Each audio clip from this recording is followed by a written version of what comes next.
Healthy skin కోసం అడగండి doctor దగ్గరికి వచ్చి, అంతేగాని ఫెయిర్నెస్ కోసం అడగొద్దు.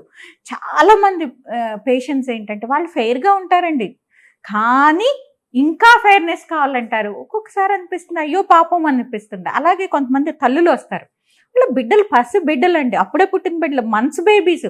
మేడం కొంచెం డార్క్గా పుట్టింది, ఫెయిర్నెస్కి ఎప్పటి నుంచి స్టార్ట్ చేయొచ్చు అని అడుగుతారు. అయ్యో అమ్మ, పాప హెల్దీగా ఉండాలని చూసుకోండి, అంతేగాని ఇప్పటి నుంచి ఫెయిర్నెస్ ఏంటి, అసలు నాతో అట్లా మాట్లాడొద్దు. హెల్దీ స్కిన్, హెల్దీ ఉందా లేదా, బేబీ హెల్దీగా ఉందా లేదా అది చూసుకోండి, అంతేగాని ఫెయిర్నెస్ ఇంపార్టెంట్ కాదు. బాగా చదువు చెప్పించండి, బాగా మంచి వ్యక్తిగా తయారు చేయండి సొసైటీకి, అప్పుడు మీకు మంచి గుర్తింపు వస్తుంది.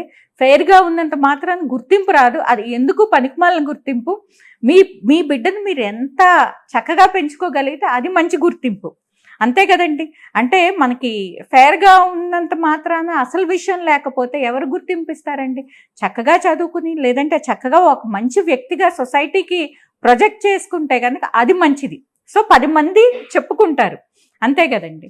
సో ఈ ఫెయిర్నెస్, అన్ఫార్చునేట్గా ఈ ఫెయిర్నెస్ కోసం ఏంటంటే డాక్టర్స్ని బలవంతం పెట్టడం వలన డాక్టర్స్ కూడా ఏంటంటే డిమాండ్ అండి. ఇప్పుడు చాలామంది పేషెంట్స్ వస్తారు, ఇప్పుడు నేను చేయలేదనుకోండి ఇంకో డాక్టర్ దగ్గరికి వెళ్తుంది. లేదంటే మనకి అన్ఫార్చునేట్గా ఏంటంటే బ్యూటీ పార్లర్స్ విపరీతంగా కోకొల్లలు, సో వాళ్ళు కూడా చేసేస్తున్నారు, వాళ్ళు కూడా ఫెయిర్నెస్ ట్రీట్మెంట్స్ అంటున్నారు. సో ఒకళ్ళ నుంచి తిరుగుతూనే ఉంటారు. కానీ అన్నిటికంటే ముఖ్యం ఏంటంటే వాళ్ళని కౌన్సిలింగ్ చేయడం చాలా ఇంపార్టెంట్.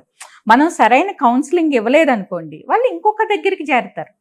సో వాళ్ళు ఇవ్వకపోతే ఇంకొక దగ్గరికి చేస్తారు. ఎండ్ ఆఫ్ ది డే వాళ్ళు బ్యూటీ పార్లర్కి వెళ్ళి ఏదో ఒకటి చేయించుకుంటారు. సో డాక్టర్స్ చాలా వరకు రీజనబుల్గా 99.9% డాక్టర్స్ రీజనబుల్గా చక్కగా ఎక్స్ప్లెయిన్ చేస్తారు.